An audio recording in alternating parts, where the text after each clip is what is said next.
What would you do if the woman standing at your door wasn't just asking for dinner, but quietly whispered, "My kids are in the car. They haven't eaten." Imagine the weight behind those words, the silent desperation that no one sees. Mason Carter thought he was just going on a simple date, but that night changed everything. Suddenly, it wasn't about romance. It was about survival, courage, and fighting for a family threatened by a dangerous past. Behind every smile, every quiet moment, lurked a shadow darker than anyone could imagine. Stay with us because what happens next will shock you and show you just how far kindness and bravery can go. This is not just a story about love, it's a battle for hope. Don't blink because the truth will grip your heart in ways you never expected.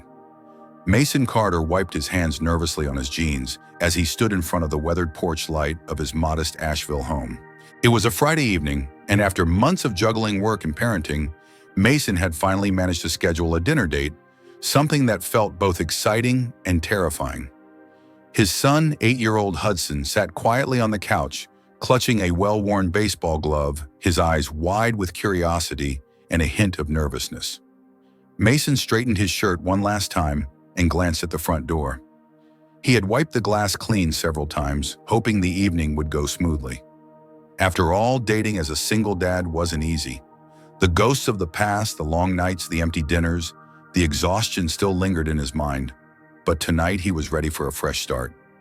The doorbell rang. Mason took a deep breath and opened the door only to freeze. There she was, Avery Collins, standing just beneath the flickering porch light, her eyes darting nervously, a slight tremor in her hands. Her chestnut hair framed her face softly, but there was an undeniable tension in her gaze, as if she carried a heavy burden no one could see. "Hi, Avery," whispered, barely audible. "My kids are in the car. They haven't eaten yet." The words hit Mason like a punch to the chest. It wasn't just what she said, it was the weight behind it. The kind of shame and fear that only someone who's been through hell could understand. Mason stepped back, opening the door wider, inviting her inside without hesitation. "Come on in," he said gently. "No judgment here. We'll get everyone fed." Minutes later, 2 children shuffled in quietly, a boy and a girl, both under 10 eyes, tired but curious. Avery's daughter clung tightly to a faded stuffed animal, a relic of better days. Mason moved quickly, pulling out extra chairs, setting plates on the table, and letting Hudson introduce himself. Avery sat at the edge of the table, hands folded tightly in her lap, like she was afraid to take up too much space. Mason caught the look and smiled softly. "I get it," he said. "I was a single dad at your age. I know what it's like to feel like you're walking on eggshells, trying not to look tired or hungry, because the world has already judged you." Avery looked up, meeting his eyes with a flicker of hope she hadn't allowed herself in a long time. As the kids ate, laughter began to fill the room, a fragile sound, but a welcome one. But outside, in the shadow of the quiet neighborhood, a black SUV idled just a few houses away. Avery glanced over her shoulder twice, fingers tightening around the edge of her sleeve. Mason noticed immediately. "Is someone following you?" he asked quietly, lowering his voice so the kids wouldn't hear.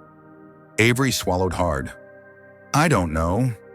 I thought he was out of my life, but maybe he's still watching." Mason's jaw clenched. "Who, my ex?" "Jackson," she whispered. "He's not interested in being a father. He wants control. He tracks my every move, monitors where I go, who I see, and he doesn't stop." The weight of her words settled heavily in the room. Mason looked toward the kids, now playing quietly in the corner, and suddenly this wasn't just a date anymore. It was a rescue mission. That night, Avery insisted on leaving after the kids fell asleep, but Mason refused. "Not tonight," he said firmly. "You're safe here." She looked at him, tears threatening to spill. "Why are you being kind to someone you barely know?" Mason's eyes softened. "Because someone once showed me kindness when I didn't deserve it. It saved me.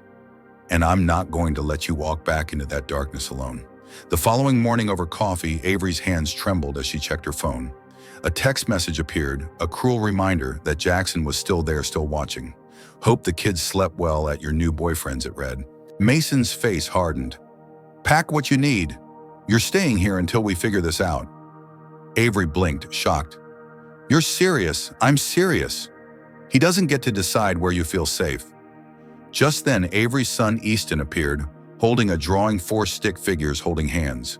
One had spiky hair and a big smile. Beneath it, Mason had written, "New Family." Avery's eyes welled with tears. Mason placed a reassuring hand on her shoulder. But outside, the black SUV's engine roared to life and disappeared into the night. Mason knew this was only the beginning. Thanks for watching. Sorry for the interruption, but we hope you will help us improve our content in the future. What would you do if you found yourself in Avery's shoes, constantly feeling watched and controlled? Would you reach out for help or try to face it alone? How far would you go to protect your children from a dangerous past? And what does true safety mean when fear lurks just beyond the door? Share your thoughts. Have you or someone you know ever had to fight for a fresh start against all odds? The days that followed were a whirlwind of quiet moments and sudden jolts of fear. Avery, Mason, and the kids, Hudson, Easton, and little Isla, slowly began to build a fragile rhythm, but the shadow of Jackson Hayes loomed large, refusing to be ignored. Mason watched the children, carefully marveling at how quickly Hudson and Easton had bonded, their laughter bouncing off the walls as they raced toy trucks through the narrow hallway. Isla, clutching her threadbare bunny, was more reserved, often retreating into silence. Yet even she would peek up at Mason and whisper, "Mr. Mason, will you keep us safe?" The question, innocent as it seemed, hit Mason like a thunderclap. How do you promise safety when danger breathes just outside the door? Then on a cold Tuesday morning, everything snapped. Mason had just stepped out of the shower when a heavy, insistent knock echoed through the house. It wasn't the polite tap of a visitor. It was the kind of pounding that demanded attention, that carried menace. Avery froze in the hallway, her breath hitching as she peeked through the window. Standing on the porch was Jackson, late 30s, leather jacket, pulled tight, sunglasses masking his eyes, but his smirk told the whole story, arrogance mixed with danger. "I'm here for my kids," he said, voice low, threatening. Mason didn't flinch. He stepped forward, shielding Avery behind him. "They're not yours to take." Jackson's voice dropped to an icy hiss. "Boyfriend or just some sad loser playing hero? Doesn't matter, I'm taking what's mine." Avery didn't yell. She didn't cry. Instead, she stood silently behind Mason and said quietly, "You haven't seen them in 5 months. The court said visitation starts next week. You missed the hearing again." Jackson's jaw twitched, fury barely contained. "I'll be back with paperwork. This little house, cheap car, single dad nonsense, pathetic." Mason's voice was calm but unyielding. "Get off my porch." Jackson's eyes locked on Mason for a final moment, a dark promise in their depths. "Enjoy the show while it lasts." Inside, Avery collapsed onto the couch, her hands trembling uncontrollably. "He won't stop. He never stops." "I thought I was losing my mind." Mason sat beside her, voice steady. "You're not. He's chaos. You're surviving." The night deepened. Avery finally opened up about the nightmare she'd been living. Jackson had stolen her identity, racked up debt in her name, and threatened wage garnishments. She'd gone to the police once, but the officer was Jackson's drinking buddy. The system was broken, and she was trapped in a game that felt rigged. In her trembling hands was a flash drive full of proof bank transfers, accounts, and dark secrets Jackson tried to bury. Mason looked at the drive, determination hardening his features. "What do you want to do with this?" he asked. Avery's eyes flashed steel. Burn him down the right way. But Jackson was more cunning than they imagined. He'd planted a GPS tracker under Avery's car, a silent sentinel watching their every move. Mason found it late one evening when taking out the trash, holding the tiny device like a grenade ready to explode. "This isn't about custody," Mason said grimly. "It's about control, fear, and domination." The next day, Mason called in a favor from Caleb, a cybercrime analyst who owed him from a past warehouse security breach. Caleb traced the tracker to a shell company funded by Jackson's family trust. They had him. Sitting with Avery on the porch, wrapped in Mason's hoodie, the night air thick with quiet determination, Avery whispered, "I used to think peace was for people like other people, not for me." Mason's hand brushed hers. "Peace doesn't come to you. You fight for it. You protect it like your most precious treasure." Tears welled in Avery's eyes. "You could have walked away that night. Why didn't you?" Mason's gaze drifted to the dark horizon. Because I know what it's like to be forgotten, to have your heart broken into pieces and still find a way to love. I won't let your kids grow up thinking they're unlovable. But the darkness wasn't finished. 3 weeks later, outside the courthouse, Avery sat trembling in a plain navy blouse, hair pulled back tightly. Mason stood by her side in the same black blazer he wore to Hudson's school meetings. Inside the courtroom was icy cold. Jackson appeared with smug lawyers playing the role of concerned father flawlessly. Avery was painted as unstable, reckless, incapable of providing a stable home. Mason was labeled an outsider, meddling in family matters. When Avery took the stand, her voice cracked under the lawyers' attacks. Then Mason rose steady as stone eyes locked on Jackson. I've known Avery for a month. That's not long. But I've known fear for years. I've seen my son cry himself to sleep when his mother left. I've seen children find peace for the first time in years. That's what Avery's kids have now, peace. He slid a folder across the table, proof of Jackson's violations, threats, and illegal surveillance. The judge opened the file, the courtroom silent, as a storm broke inside everyone's chest. 2 hours later, the gavel came down, temporary custody to Avery, full restraining order against Jackson, and an investigation launched. Outside the courthouse, Avery collapsed, sobbing into Mason's chest. The kids ran to her arms, wrapping around her waist. Mason held them all, a quiet protector in the storm. Months later, Avery was working at a local design firm. Mason had gotten her the interview. Isla was drawing again, Easton sleeping through the night, and Hudson teaching them how to build the tallest Lego towers. One warm evening, as they roasted marshmallows in Mason's backyard, Avery looked at him softly. "Do you remember that night?" I whispered. "My kids are in the car." Mason's smiled eyes reflecting the flickering firelight. "You look scared, but your eyes never begged. They just asked for a chance." Avery stepped closer. "You gave us more than a chance. You gave us a home." Their lips met under the porch light. No fear this time, only warmth, only hope, only a beginning. Thanks for watching. Sorry for the interruption, but we hope you will help us improve our content in the future. If you were Mason or Avery, how far would you go to protect your family? What would you risk to reclaim your peace? Have you ever witnessed someone bravely fight their darkest battle? Share your stories. Your thoughts could inspire someone else to find their own strength.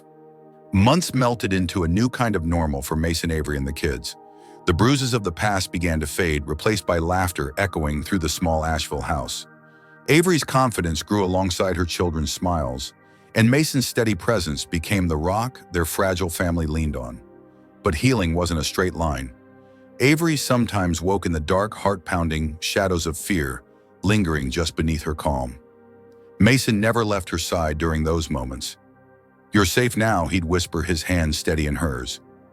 "We're building something real, something worth fighting for."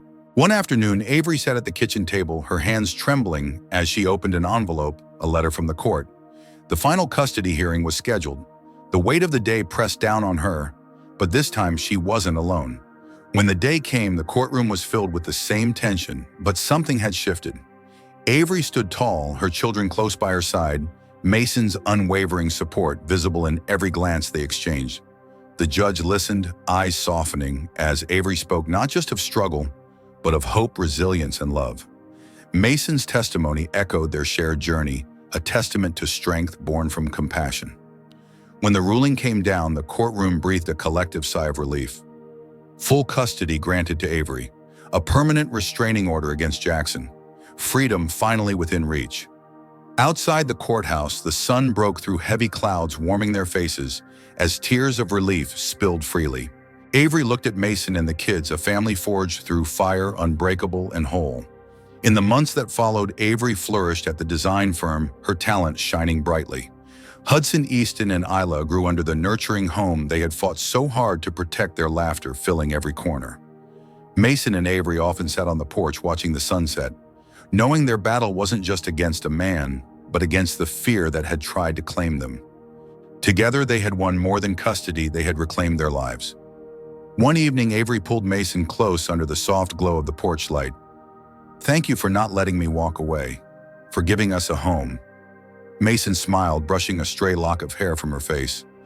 "Thank you for trusting me. We're just getting started. Their story, once shadowed by pain, now shown as a beacon, a reminder that kindness, courage, and unwavering love can rewrite the darkest chapters. Thanks for watching. Sorry for the interruption, but we hope you will help us improve our content in the future. What do you think about Mason and Avery's journey? Did their courage inspire you? How do you define family and strength in the face of hardship? If this story touched your heart, please comment with the number 100 below. We'd also love to know where you're watching from. Don't forget to share this video to inspire others who might need hope today.